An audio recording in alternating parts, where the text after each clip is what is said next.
Hey y'all, I'm Carrie, I'm Momo. and this is Monstrous.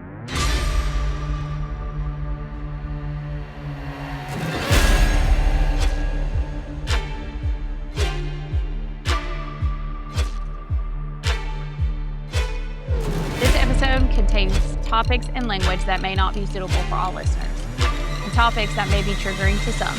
Listener discretion is advised.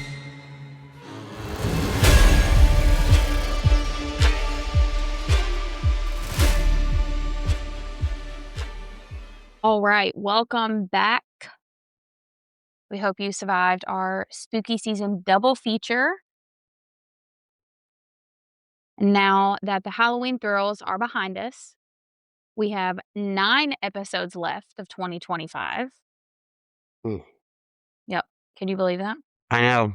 This year's gone by so fast. I know, God. So for the rest of this year, I'm going to pull back from the true crime world some. For the most part, each of these cases have a true crime sense, with a couple being all in. But I thought, let's end the year on a mixture of cases from deep and heavy to mysterious, and then ending with unsolved. Nice. Then in 2026, we're going to start new, diving deep into the true crime world once again. So now for today's episode, it's the first one of November. And today we're going to peel back the mask of true horror.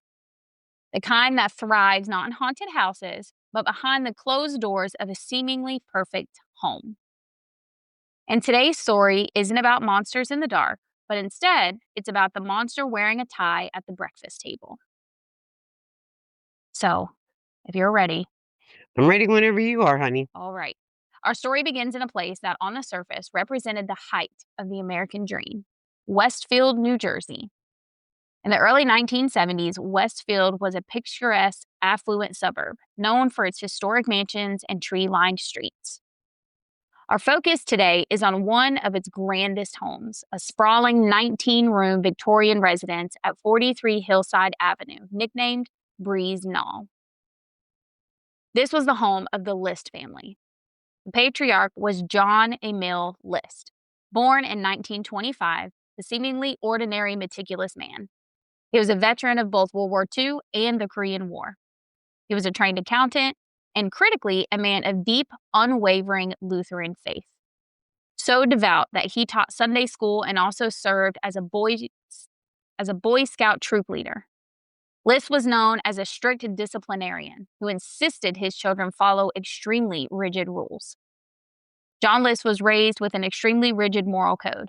A man's worth was tied directly to his ability to be a successful, self-sufficient provider for his family. In his family, there was his wife, Helen, who was 47, John's mother, Alma, who was at a stately 85 years old, who lived in a separate apartment in the attic, and their 3 children, Patricia, who was 16, a reserved and bright girl who was interested in theater and wore the popular long hair and makeup of the era. Frederick, who was 13, a typical energetic boy, and then there was John Jr., who was 15, a high school student with aspirations of being a musician. To the neighbors and their congregation, the Lists were the definition of respectable, conservative, and God-fearing. If you passed him on the street, you wouldn't have noticed him. Clean-cut, polite, a man who held doors and attended church every Sunday. But behind that calm exterior was something far more dangerous. A storm of pride, faith, and quiet madness. This isn't the story of a man who snapped. It's the story of a man who planned. But scratch beneath the surface of the granite veneer and you find deep, rotting cracks. By 1971, John List's life was a carefully constructed lie. Despite the 19 rooms, the ballroom, and the manicured lawn, the Lists were teetering on the edge of financial ruin. John List had been secretly unemployed for months. He had lost his job as an accountant at a Jersey City bank, and every attempt to find a new position had failed. He was so paralyzed by the shame of his failure, so terrified of admitting he could no longer be the breadwinner, that he went to extraordinary lengths to hide it. Every day, he would dress in his suit and tie, kiss his family goodbye, and drive to the train station. only to spend his day reading newspapers or sitting in the library. Sounds like just an old ordinary man. Yeah. So the family situation was compounded by the fact that the magnificent Breeze Knoll was originally owned by Alma, who was John's mother. She had sold it to him. Alma technically still held the deed and was supposed to be receiving regular payments from her son. But obviously she wasn't. The mortgage on Breeze Knoll was in default, and John List, having failed to uphold his patriarchal duty, was secretly draining his elderly mother Alma's savings to try to keep up with the payments. For John List, a man whose entire moral and religious framework rested on the pillar of success and self-sufficiency, his failure wasn't just financial. It was a moral, spiritual catastrophe. The truth was, the financial stress was just one half of the burden John List was carrying. His marriage was deeply troubled by a secret his wife Helen had kept for years. Helen List was an alcoholic and had been increasingly unstable. More shockingly, List discovered that Helen had contracted tertiary syphilis from her first husband, a condition she had hidden from John their entire 18-year marriage. Damn. She had insisted they marry in a state that did not require the premarital syphilis test, which I did not know was a thing. Back then it was. Yeah, I had no idea that was a thing. Now, I mean, they don't even most places don't even require blood tests anymore, No. and that's what that was. I found that shocking because I did not know that was a thing. Yeah. So this untreated disease, coupled with her alcoholism, contributed to her progressively deteriorating health. To John, the rigidly moral man, this was not just a medical issue. It was a profound spiritual defilement that intensified his sense of shame and failure to protect his family's honor and salvation. He was sinking under the weight of financial ruin, spiritual fear, and spousal deception. In his mind, his only way out was to protect his family from the shame and the potential moral decay that he believed came with poverty. He saw the free-spirited 1970s and his children's burgeoning independence, like Patricia's interest in acting, as spiritual threats. He wrote that his greatest fear was that they would stray from the church and lose their souls. List's twisted, ultimate conclusion, rooted in his fundamentalist beliefs, was this: suicide was a mortal sin that would condemn him to hell. But if he killed his family, he could save their souls and ensure their place in heaven. Then perhaps he could confess his sin later and receive forgiveness. John List wasn't alone in this pathology. Criminologists later classified his type of crime under the chilling term family annihilator. These are individuals who are usually men who kill their entire families in response to perceived personal failure. Often they are perfectionists, deeply religious, and unable to face the collapse of the image they've built for themselves. For John List, that image was the perfect Christian patriarch. The moment it cracked, he decided everyone had to go with it. The only way out, John List decided, was to meticulously, methodically annihilate his entire family using his own 9mm handgun and the .22 caliber revolver that belonged to his late father. On the morning of Tuesday, November 9th, 1971 began like any other in Breeze Knoll, but the man of the house had a schedule to keep, and it was a schedule of murder. His first action was to ensure he had time. Before the sun was up, John List meticulously went through his daily routines of deception. He canceled the delivery of milk, the mail, and the newspapers. He also went to the extra calculated effort of writing notes to his children's school and their part-time jobs, claiming the family was suddenly called away to visit an ailing maternal grandmother in North Carolina. These small planned actions were designed to buy him weeks of unaccounted time before anyone noticed the family was missing. He waited until two of his children, Frederick and Patricia, had left for school.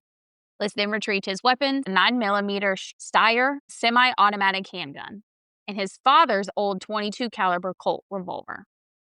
His first victim was his wife, Helen List. He shot her in the back of the head with the 9mm while she was in the kitchen, reportedly as she was drinking coffee. I bet you'll never look at coffee the same again. It's like, man, let me at least have my coffee first.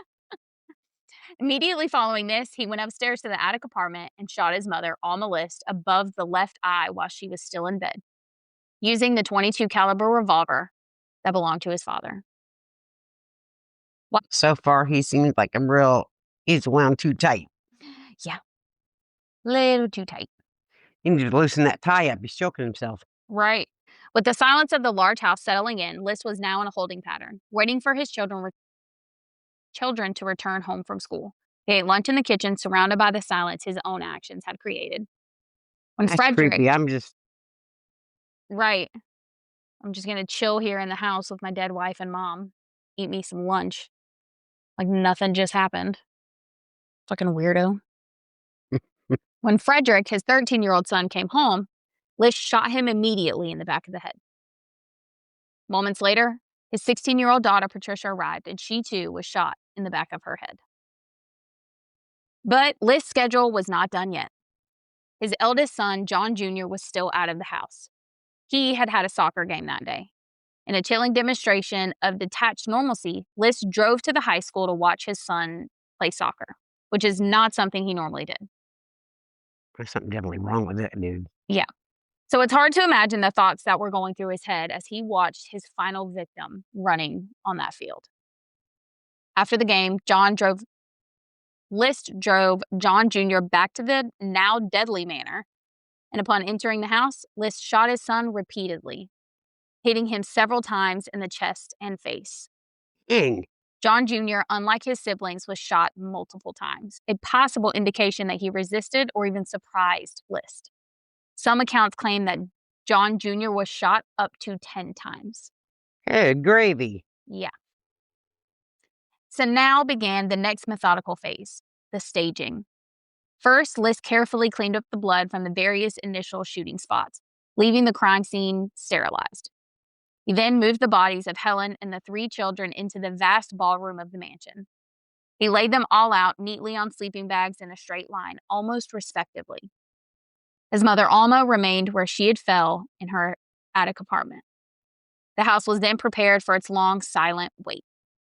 List removed all the family photographs from their frames and meticulously gathered up his own documents and bank records. He then set the thermostat low to about 55 degrees. Presumably, he did this to slow down decomposition in the days and weeks that would follow. Man was methodical. Mm-hmm. Because the colder it is, the longer it takes for your body to decompose. Right. Yeah. He also left a transistor radio on in John Jr.'s room, turned it to a religious station, and turned on the ballroom's elaborate chandelier lights. Then, in a final act of desecration against the marital wealth he had feared losing, List allegedly shot out the magnificent stained glass skylight in the ballroom, letting in a shaft of cold light onto the scene. On his desk, he left a 5-page letter addressed to his pastor. This confession laid bare his twisted spiritual rationale, that he had killed them to save them from what he called, quote, disgrace and ruin. He had secured their passage to heaven. His final self-serving action was to place his will near the letter, along with 3 $100 bills on his bed. John List then walked out of Breezenall, locking the immense front door behind him. Before leaving the area, he mailed the house keys and the keys to the desk containing the murder weapons to a relative. He cashed $2,000 worth of bonds, leaving him with a solid head start. He drove his car, a green 1963 Chevrolet Impala, to John F. Kennedy International Airport in New York City, where he abandoned it. And then he simply vanished. List was now officially a fugitive, but thanks to his meticulous planning, no one knew it. As far as the outside world was concerned, the patriarch was still diligently at work, and the family was merely on a trip. The calendar then flipped from November to December, and the great Victorian house held its dark secret. The meticulous planning of John List immediately paid off. The notes sent to the schools, combined with the canceled deliveries, meant that the silence of Breezenall initially aroused no suspicion. The List family was known to be quiet and private. Many neighbors simply assumed they had gone on a trip. For nearly a month, Breeze Knoll stood silent, its grand windows staring out like empty eyes. The mail piled up, the lights burned out through the night, neighbors passed by on evening walks, their footsteps echoing against the cold air, unaware that inside those walls lay a family frozen in time. And even the house seemed to hold its breath. The illusion of a family vacation lasted for nearly a month. It was not until December 7th of 1971, almost 4 weeks after the murders, that the illusion began to crack. Neighbors who had become increasingly uneasy started to notice that the mansion was always illuminated. Since John List had left that chandelier light on in the ballroom, the house had been eerily shining for 28 consecutive days. Damn. More concerning was the growing growing foul smell emanating from the grand Victorian home. A concerned neighbor, having failed to reach anyone by phone and disturbed by the perpetual lights and odor, finally contacted the Westfield Police Department. Police forced entry into the house, and the scene they discovered was beyond horrific. They found the body of Alma List first in her attic apartment, still in her bed. The rest of the tragedy was waiting in the ballroom. There, laid out neatly side by side on sleeping bags, were the bodies of Helen, Patricia, Frederick, and John Jr. The police were immediately confronted with the full extent of John List's careful planning. The bodies were surprisingly well preserved due to the combination of the house's size, the cool December weather, and the thermostat being set to only 55 degrees. Right. They were also instantly confronted with the motive. The 5-page letter to his pastor, found on the desk, outlining his psychotic justification for the massacre. The discovery instantly turned the List murders into a national sensation. This was a crime that shattered the suburban ideal.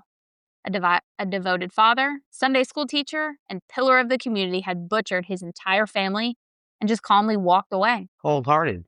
Right. The confession letter named the killer and clearly explained his motive, so the police immediately knew who they were looking for: John Emil List.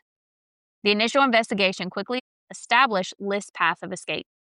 The 2 murder weapons, the 9mm handgun and the .22 caliber revolver, were recovered at the scene.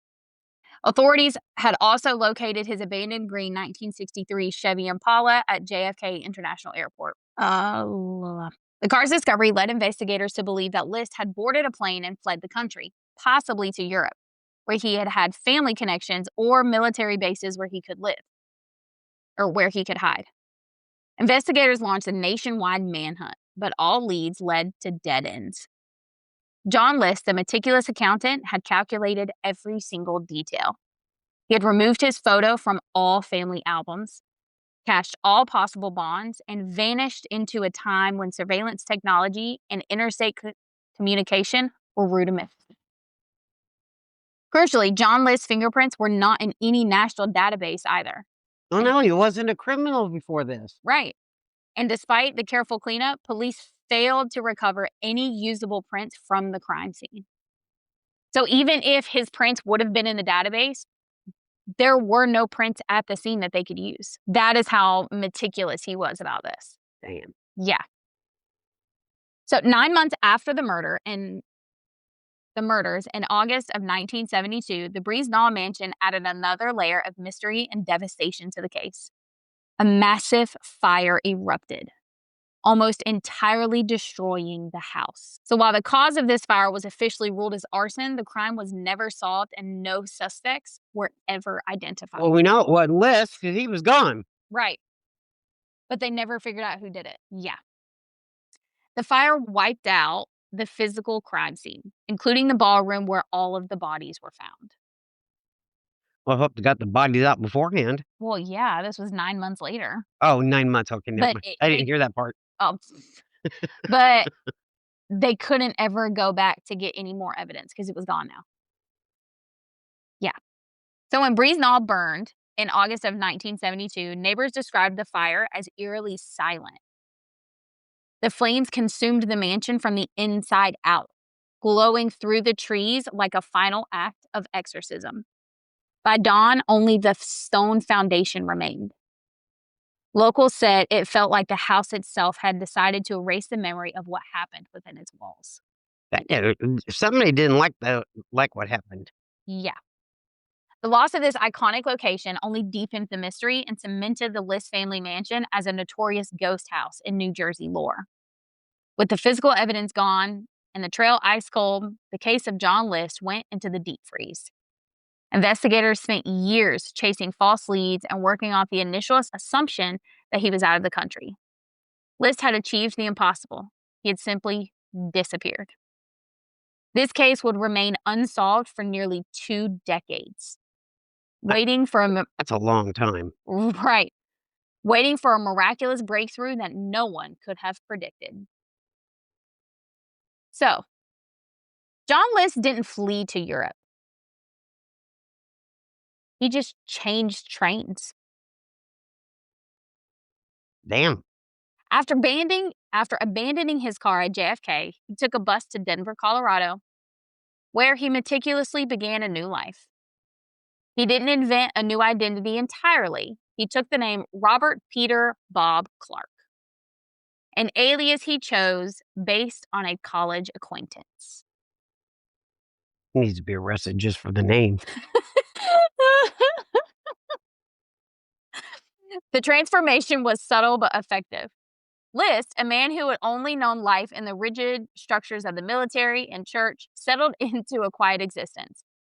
He grew a mustache, wore thicker glasses, and became more stout, but his personality remained fundamentally unchanged. He was still the meticulous, soft-spoken accountant. Under the name Robert Clark, List found a job as an accountant and controller for a Denver area paper company, a role he eventually continued for other structured organizations, including military contractors, showing his continued gratification toward the world of order and defense. He joined the local Lutheran church, once again returning to the only community he had ever known. In 1985, 14 years after the murders, he even remarried. Dude had a lot of cojones, you know? Right. So he married a respectable woman named Dolores Miller, and she was a friend of his from church. The two settled into a quiet house in a middle-class neighborhood of Richmond, Virginia, where List continued his work as an accountant. So he left New Jersey, went to Colorado, then left there and went to Virginia. So that's where we're at now. John List had achieved the impossible. He had erased John List entirely. For nearly 2 decades, he successfully hid in plain sight, living a life almost identical to the one that he had destroyed, convinced that his intelligence and God's will were protecting him. Now, back in New Jersey, the case had been cold for years. The police had no photo of the older, heavier List and no useful fingerprints. Then in the late 1980s, however, investigators got an idea. They decided to use cutting-edge technology, not DNA, but a new forensic art technique to help them. They contacted Frank Bender, one of the nation's foremost forensic sculptors, known for his ability to model what a fugitive would look like decades after their disappearance. That's wild how they can do that. I know. I think it is the most amazing thing ever. That's some talent, let me tell you. Right. Bender received a package of old family photos of John List, along with psychological profiles suggesting how List would age and how his new life might affect his current appearance. Bender spent hours studying List's facial features, his Lutheran Servitude? no, it's something else, but we're going to go with that. His Lutheran servitude and his need for order. Bender concluded that List would not change much, simply aging into a predictable version of himself. So basically, he's going to look the same, just older.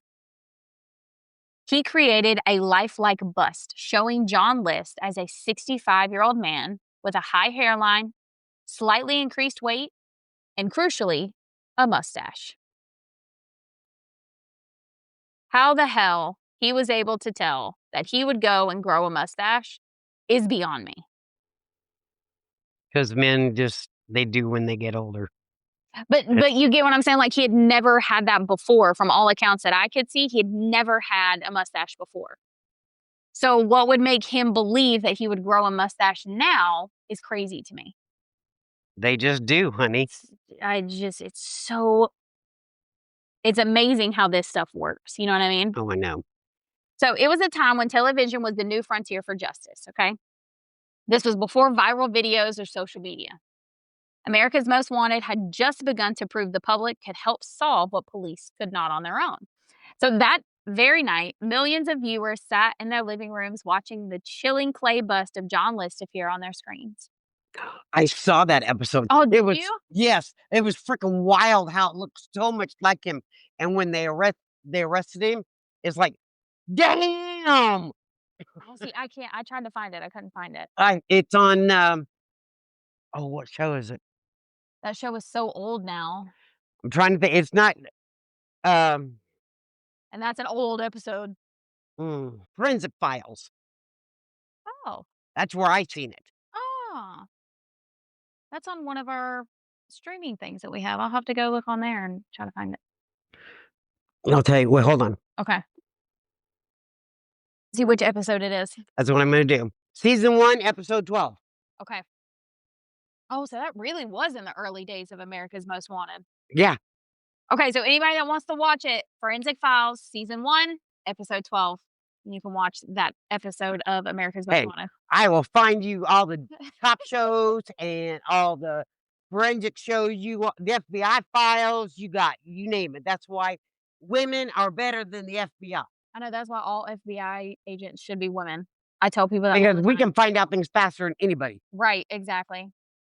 Anyway. especially as grandmas. Oh, okay.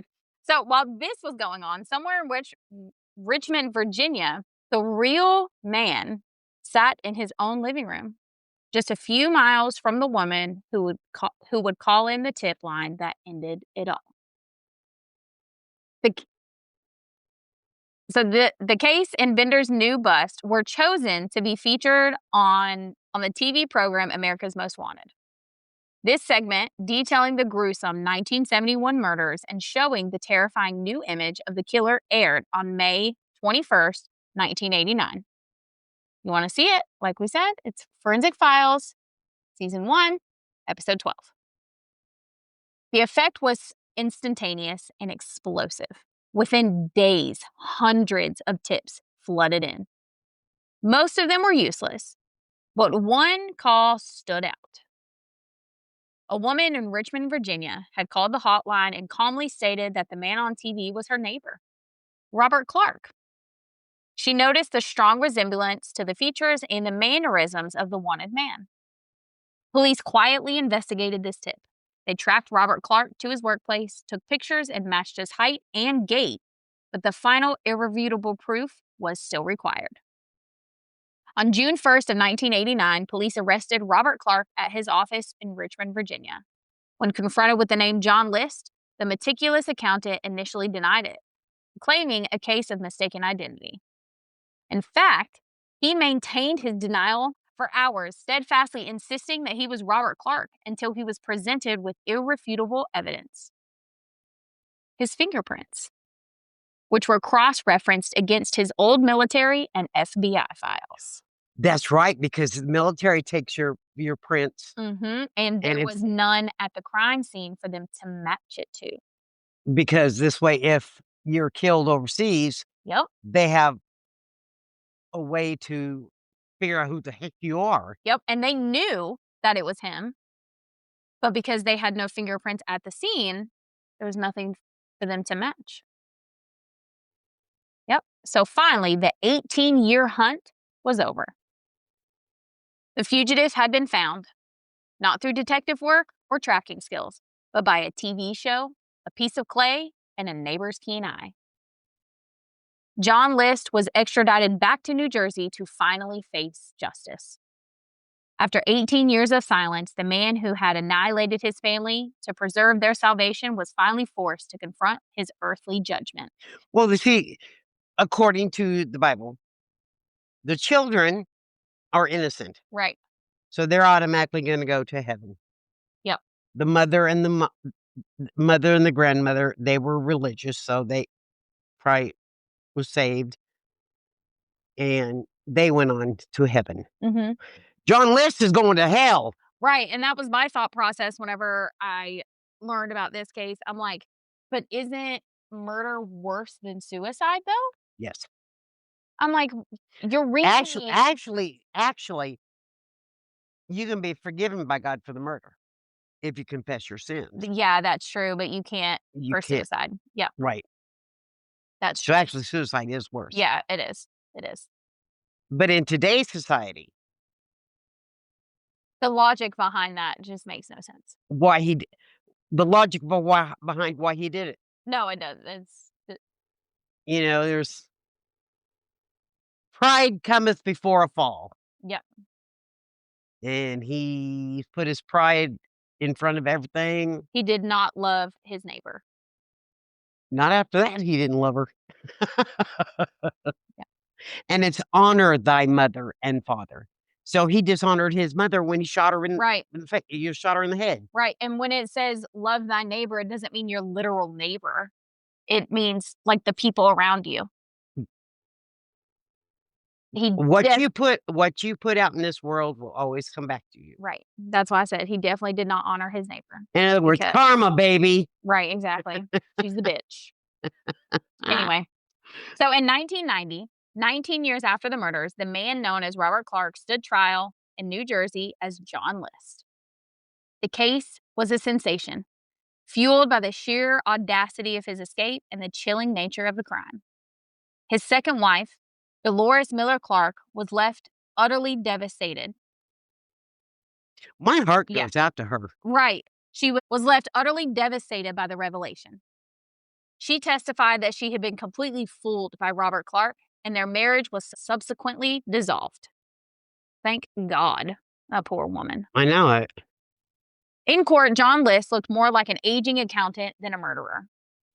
He sat quietly, hands folded, answering questions with polite precision. Reporters described him as unnervingly calm, like a man discussing tax returns rather than the slaughter of his own family. It was that same calmness that chilled the nation most. Not rage, not passion, but order.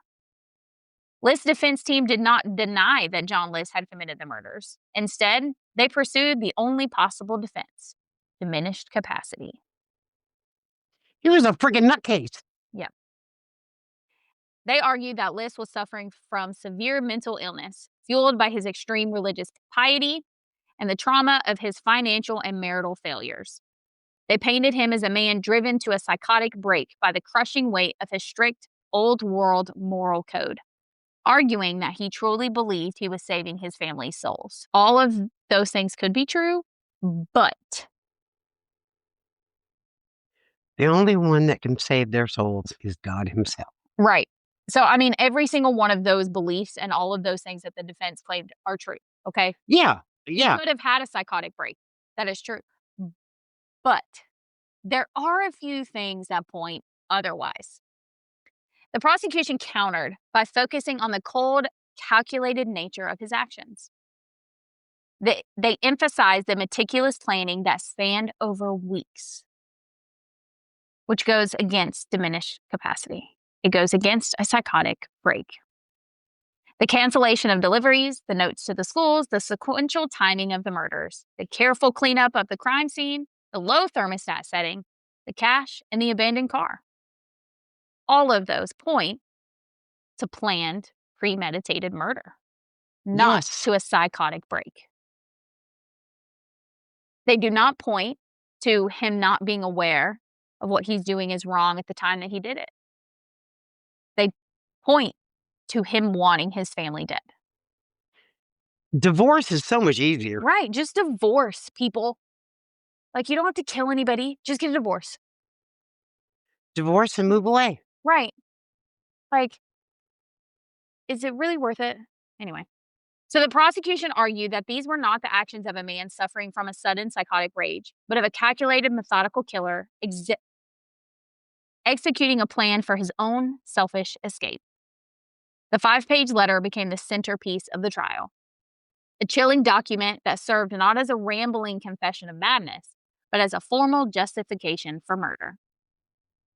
The jury ultimately rejected the defense of diminished capacity, and they found John List guilty on 5 counts of first-degree murder. Throughout the reading of the verdict and his subsequent sentencing, John List remained stone-faced, showing no visible emotion. The judge was unsparing, noting the methodical, military-like precision of the crime and the calculated nature of the subsequent escape. John List was sentenced to serve 5 consecutive life terms in prison, guaranteeing that he would spend the rest of his life behind bars. The judge stated that List would be ineligible for parole for nearly 125 years. Dude's still in prison. In the years following his conviction, John List lived out his life as an inmate in a maximum security prison. He was repeatedly asked by journalists, detectives, and reporters about his motive, and he never deviated from the twisted spiritual rationale he had laid out in his 1971 confession letter. However, in a 2002 interview with Connie Chung, List offered his final clearest statement on the killings. He expressed a chilling lack of true remorse, only regret over the circumstances. Quote, "I wish I hadn't done it, but I can't say I wish they were back alive. I really believe what I did was done to save them from what I felt was going to be an absolutely horrible life." Kid's weird. Yep. So it's more of I don't care, just not happy that I got caught kind of thing. Right? Yeah. When asked why he watched his son, John Jr., play soccer before killing him, List's answer was hauntingly simple and final. He did it to give his son one last good memory of his father. Sick bastard. Yep. John Emil List died in prison on March 21st, 2008, at the age of 82 due to complications from pneumonia. He died having served less than 2 decades of his life sentence, but his 18 years as a fugitive and the 1971 murders ensured his legacy as one of America's most chilling and methodical family annihilators. The story of John List is more than just a shocking murder case. It is a profound cautionary tale about the terrifying fragility of the American dream and the mask of morality. The tragedy of the List family was not a crime of sudden, uncontrollable rage. It was a cold, calculated execution born from a man's crippling fear of failure and his pathological need for control. List didn't kill his family out of hatred. He killed them out of a narcissistic, spiritual hubris, believing his financial and marital failure was so catastrophic that only he had the authority to determine the fate and salvation of his wife, mother, and 3 children. The nearly 2-decade manhunt became a defining moment in forensic science, proving that no matter how meticulous the planning, a criminal's physical self eventually betrays them. John List spent 18 years as Robert Clark, but he couldn't change the essence of John List: the rigid accountant, the devout churchgoer, the man of severe order. His very attempt to create his old life is what ultimately led to his downfall. And just 9 months after his escape, the magnificent Breezenall mansion, which symbolized the List family's lost wealth and status, violently burned to the ground, as if the very structure rejected the evil that had stained it. The final irony lies in his own words. John List committed the ultimate act of violence, yet he clung to the belief that he was acting as a moral agent, saving his loved ones from disgrace. His crime was not only an annihilation of his family, but an annihilation of the very moral and religious principles that he claimed to uphold. The List murders remain a dark testament to what can hide behind a locked front door, a well-pressed suit, and a rigid religious fervor. It reminds us that sometimes the most dangerous people are not the strangers lurking in the shadows, but the figures standing stoically in the light of the morning.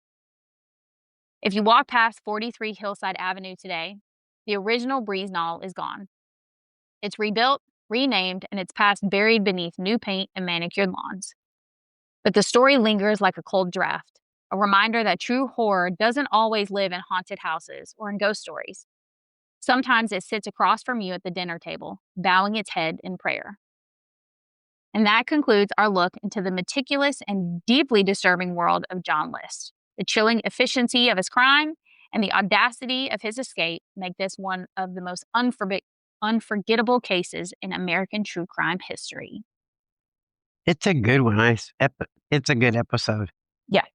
It really is. I've seen it several times, because they see it on repeat. Right. I'm going to have And to find it. I'm going to have to get on there and watch it. You probably watch it on YouTube. Probably. It might be on, because Forensic Files is on one of the streaming services that we have. I just can't remember which one. I just have to look and watch it. But yeah, it's a good one. I like watching Forensic Files Yeah, me too. and FBI Files Yeah. and The New Detectives is another good one. I haven't heard of that one.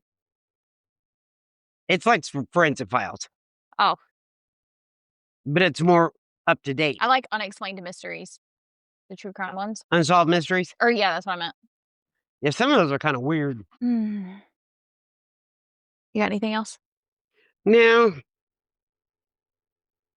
All right. Well, thank you for tuning in for our first episode of November.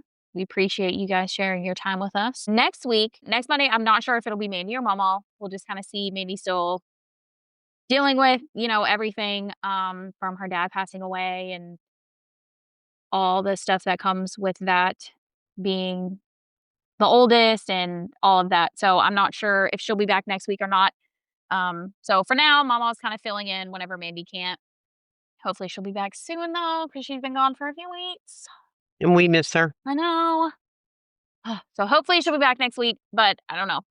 It's kind of up in the air still.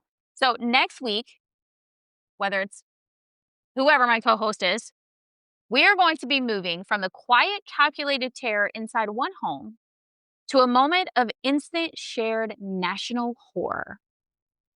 We'll be covering a devastating event that occurred during a time when America was already at war, when thousands of families sought a brief, beautiful distraction.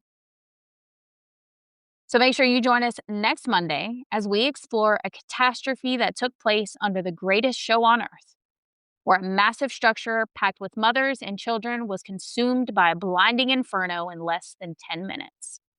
Damn. It is a story of criminal negligence, unprecedented speed, and the tragic of consequences that forever changed public safety in America.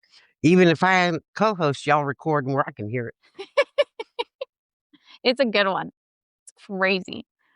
So until then, give us a rate and a review. As always, send us your emails, check out our Facebook page. Both of those links are in the episode description. You can also find us on TikTok under Monstrous TC Pod. We will talk with y'all again on Monday and hope you have a great week. As always, we hope you keep listening and remember to Watch out for monsters. and don't kill people. Bye, y'all. Bye, y'all.